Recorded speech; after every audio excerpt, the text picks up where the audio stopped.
Ra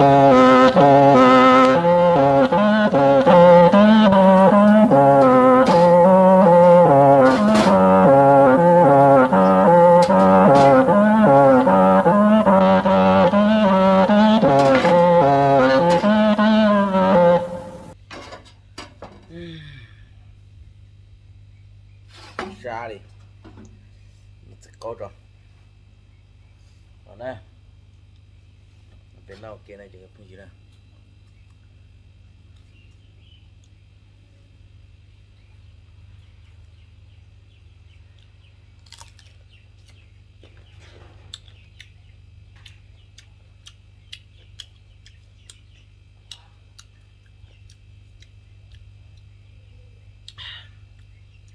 đã thêm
ai kìa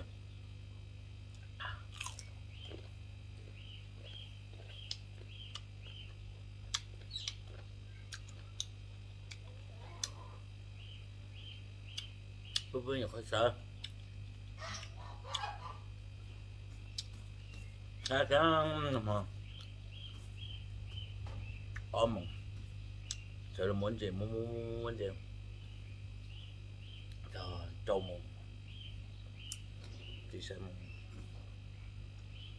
san gì san bị ta là ta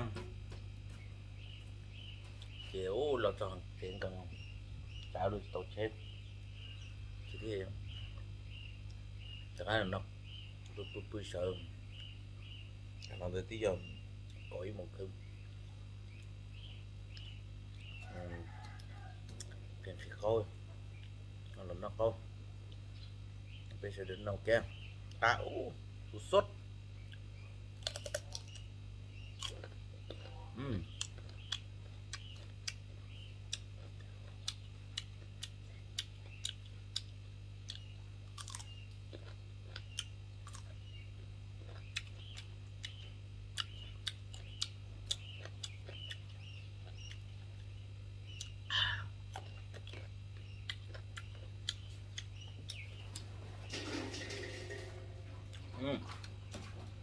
tay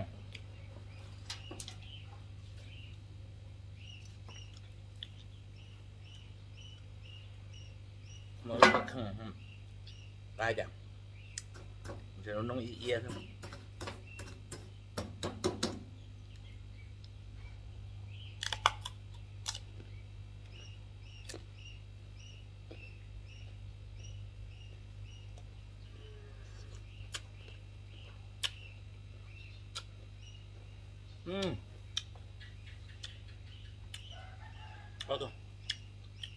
thôi ngọt quá chưa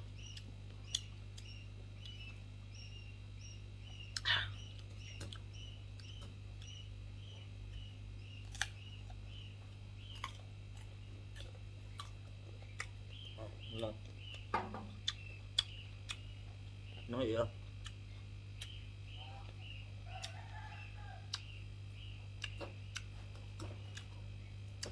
đó được cái gì không được không mông mông đi thiềm mông mua chỉ xài ấy theo chỉ trồng bua ấy theo chỉ măng muôn mấy chiều chỉ có tờ thế ta để mà cho nó cái chiều chỉ có tờ mình đuổi ra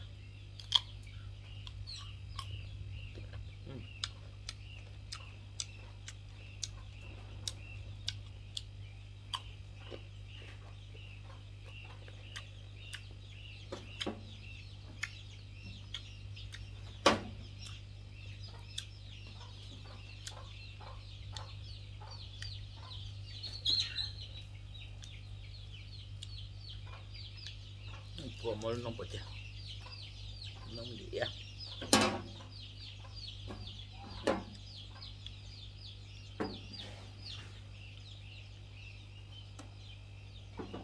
tôi cũng cho bà đủ lôm giờ bà đủ mà lo tiêu chúng này vừa đây là sư bà đủ mà đó đút nè ô nhai tôi là sàn lô xi lô cái nào nhai bốt thì sưอยากกินมาเด้อมาซื้อเด้อมาสด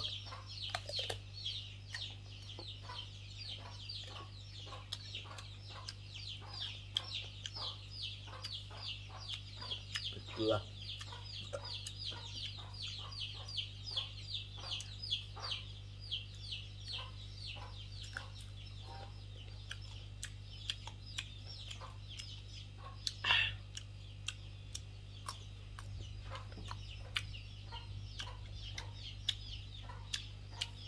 sốt rồi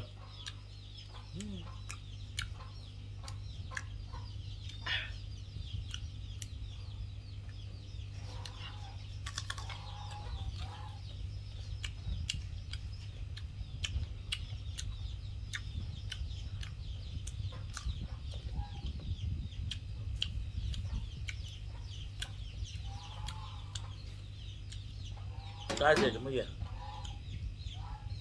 cặp bao cặp ấm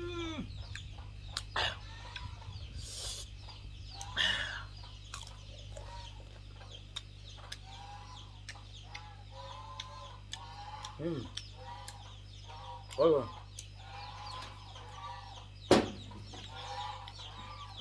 ôi chuyện này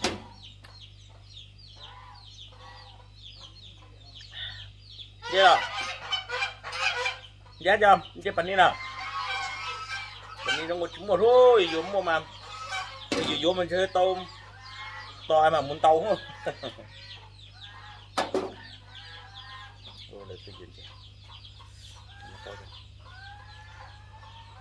cho có chân chim mê sao là vô chân chim mê à chim mê là phanh gì chứ thầy anh chỉ làm mình tập thì không mình tao hả có chó có cỏ luôn à cỏ luôn mà ui mua khỏi chỉ hết nó có mà cái nào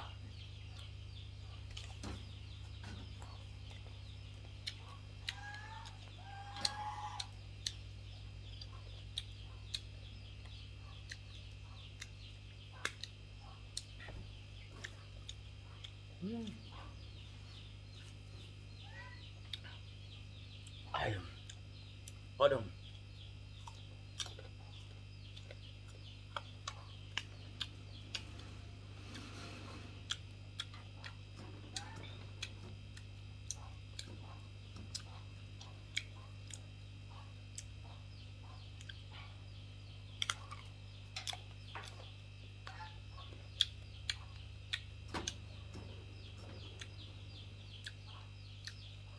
nó có cả làm gì được không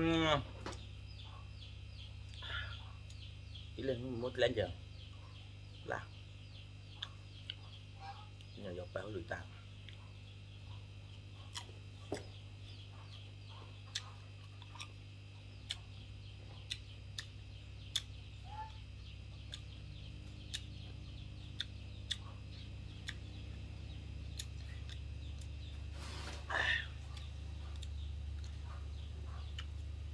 Ôi được. Có gì ta không? Chúng tôi. Chỉ tao mua của tao. Chú vậy chắc cả. Còn tao đâu?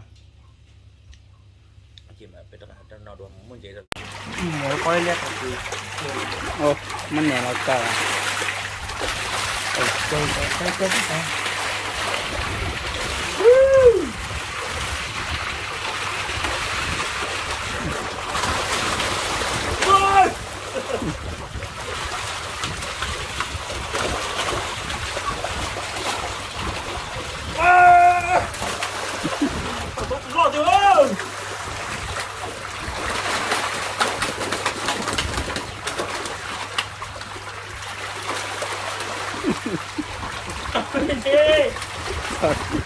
tin lái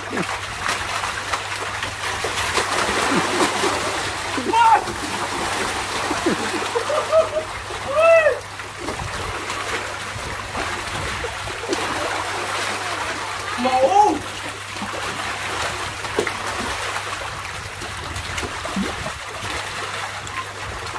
Này.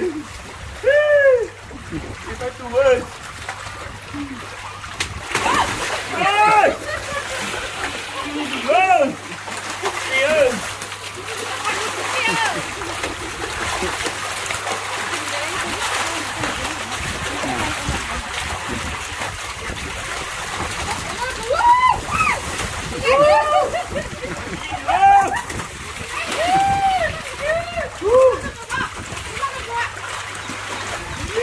Con tay ô đúng không?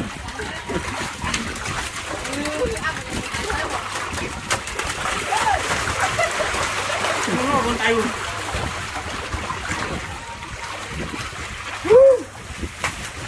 Con thịt tiêu ơi. Con chơi. Không đâu. Không đâu. Ôi, nó có chi nữa tụi nó à? Có chi này.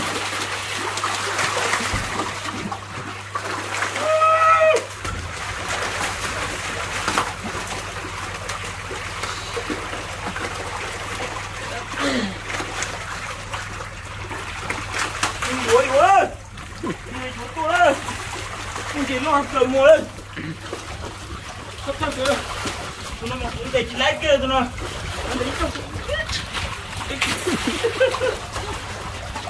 Ai ơi. Mà sao?